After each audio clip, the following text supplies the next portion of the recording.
Chapa ng'ombe. Oya wa Tanzania, salamu kwenu sana, na wasalimia. Nipo na producer mkubwa katika Tanzania.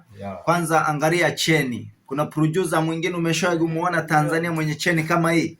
Hii milioni, yani hii kuichukua tu kuinunua dola 200. Imetiwa madawa.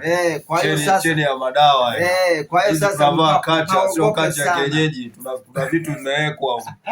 Kwa hiyo mpaogope sana. Si ni watu sio wa michezo. Ukizingua tunazingua. Kwa hiyo tunawakilisha, tupo na mdogo wangu hapa, yupo shule ya ng'ombe Karama Sokomoko.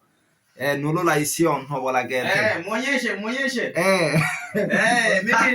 Mimi ndo mkali wa Sukuma Piano, muziki mpya ambao unakuja kwa kasi sana. Nikwambia Sukuma Piano unielewe sana. Ina maana tunaimba muziki wa asili tukichanganya na muziki mpya wa kisasa ama piano, ili vijana wa sasa hivi waushike haraka, au sio? Nipe shule ya ng'ombe Karama Sokomoko Nyanda Nsenge na ukula kabagosha watena hela.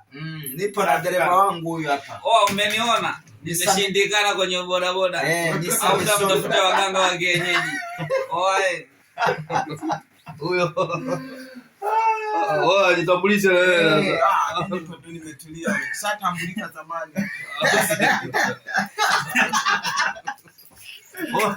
Kumenoga, studio kumenoga.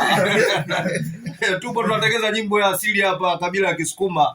Ndo kabila pekee ambalo linaendeleza hii tamaduni ya Afrika na Tanzania kwa ujumla. Hakuna kabila lingine, hakuna. Kulikuwa na kabila kama kabila langu la Kimakonde, lakini sasa hivi hatufanyi. Yani katika nchi ya Tanzania, yani kabila linaongoza sasa